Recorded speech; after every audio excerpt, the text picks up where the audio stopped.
श्रीगुरुभ्यो नमः। श्रीमहागणाधिपतये नमः। गुरुब्रह्मा गुरुविष्णु गुरुर्देवो महेश्वरः। गुरुसाक्षात् परब्रह्म तस्मै श्रीगुरवे नमः। हरितसगोत्रोत्पन्नं हरिभक्तिपरायणं शङ्करगुरुवरेन्द्रचरणं शरणं प्रपद्ये। श्रीमहद्भ्यो गुरुभ्यो नमः। सदाशिवसमारम्भां व्यासशङ्करमध्यमाम् अस्मदाचार्यपर्यन्तां वन्दे गुरुपरम्पराम्। अरुणां करुणातरङ्गिताक्षीं धृतपाशाङ्कुशपुष्पबाणचापाम् अनिमादिविरयुवृताम् अयोकैः अहमित्येव विभावयेद्भवानीम्। ఓం శ్రీమాత్రే నమః. ప్రేక్షకులకు ఉగాది శుభాకాంక్షలు. రాబోయే సంవత్సరము రేపు ఉగాది నుంచి పరాభవనామ సంవత్సరం ప్రారంభమవుతుంది. ఈ పరాభవనామ సంవత్సరంలో మన ద్వాదశ రాశులకు అంటే మేషరాశి నుంచి మీనరాశి వరకు ద్వాదశ రాశులకు ఎలా ఉండబోతుంది అనేటువంటిది క్లుప్తంగా మనము చెప్పుకుందాం. ఇక మేషరాశి కనుక చూసుకున్నట్టయితే ఈ రాశి వారికి ఈ సంవత్సరము 11 ఆదాయము 5 ఖర్చు, రాజపూజ్యము 2, అవమానము 4గా ఉంటుంది. ఆదాయం బాగానే ఉంటుంది, ఖర్చులు కూడా బాగానే ఉంటాయి. గురువు 3 రాశులలో అంటే మిథునము, కర్కాటకము, సింహరాశులలో 3 రాశులలో సంచారం చేయడం వల్ల ఈ మేషరాశి వారికి ప్రతి పనికి అధికంగా శ్రమించవలసి రావడము, కొన్ని పనులు శుభంగా నెరవేరడము, కొన్ని పనులకు అధికమైనటువంటి ఆటంకాలు కలిగి పనులు ఆగిపోవడము అనేటువంటివి జరగడానికి ఆస్కారం ఉంది. పని ప్రారంభమైందంటే మాత్రం నిరాటంకంగా పని జరగడం అనేటువంటిది జరుగుతుంది, ఆదాయం కూడా వస్తుంది. ఇక 7.5 ఏళ్ల శని నడుస్తూ ఉండడం వల్ల 12వ ఇంట శని ఉండడం వల్ల ఊహించని కష్టాలు రావడము, కోర్టు కేసులు, పోలీసు కేసులు, భూమి తగాదాల వంటివి వచ్చి పడుతూ జరుగుతూ ఉంటుంది. ప్రతి విషయానికి బాగా ఆలోచించాలి, కష్టపడుతూ పని చేయాల్సి వస్తుంది మేషరాశి వారికి. ఈ రాశి వారికి భాగ్యాధిపతి గురువు మే 26 నుంచి ఉచ్చస్థానంలోకి రావడం వల్ల అనుకున్నటువంటి కొన్ని కార్యక్రమాలు సంచరగడము, 11వ ఇంట రాహు సంచారం వలన తలపెట్టినటువంటి కార్యక్రమములు కొద్ది శ్రమతో కూడుకొని నెరవేరడము, తర్వాత వ్యయస్థానములో అంటే 12వ ఇంట శని ఉండడం వల్ల ఖర్చులు అధికంగా ఉండడము, మధ్యన ఆరోగ్యం సరిగ్గా ఉండకపోవడము, అనుకున్న పనులకు ఆటంకాలు కలగడము, కోపం పెరిగిపోవడము, విసుగు పెరిగిపోవడము, విరామము లేకుండా పనులు కార్యక్రమాలు చేసినప్పటికైనా కానీ ఒక్కొక్క పని సరిగ్గా జరగకుండా బాధగా ఉండడము అనేటువంటిది జరగడానికి ఆస్కారం ఉంది ఈ సంవత్సరం మేషరాశి వారికి. ఇక ఉద్యోగస్తులు చూస్తే కొత్తగా ఉద్యోగం గురించి ప్రయత్నం చేసేవారికి ఉద్యోగం దొరకకపోవడము, చేతి వరకు వచ్చి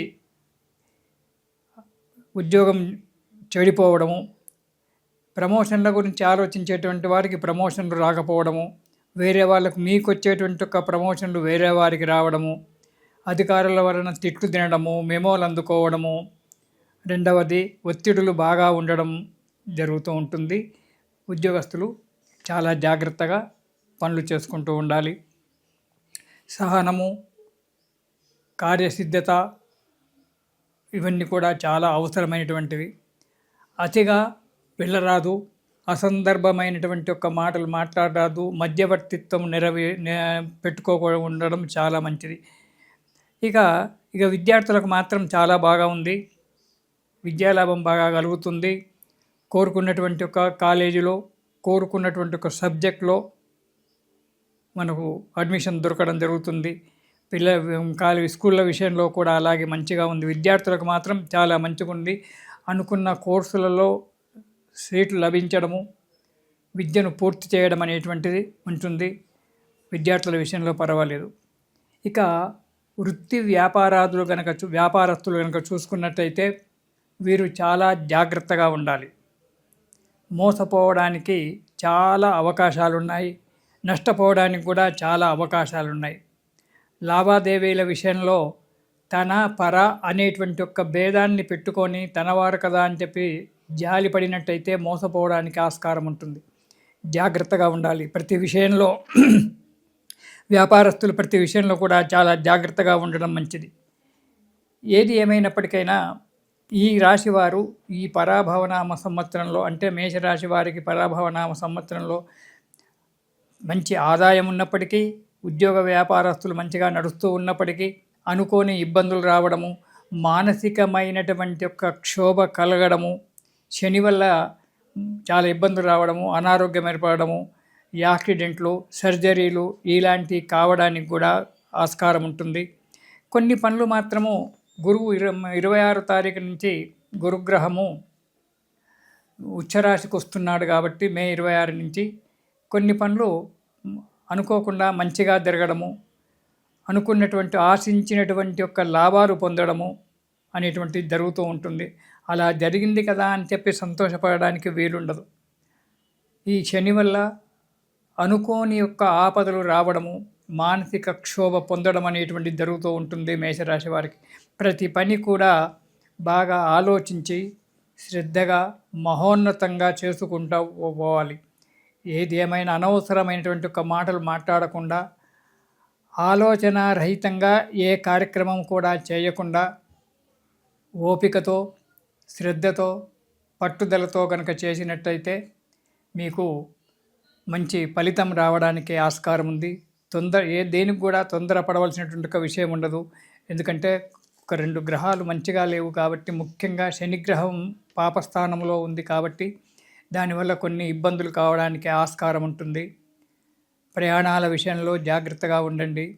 భగవత్ చింతన, భగవంతుని యొక్క నామస్మరణ, మీకు నచ్చినటువంటి యొక్క భగవన్నామస్మరణ చేస్తూ కాలాన్ని గడుపుతూ ఉన్నట్టయితే కొంతవరకు ఆ భగవంతుని యొక్క అనుగ్రహం వల్ల మంచి జరిగేటువంటి ఉంటుంది.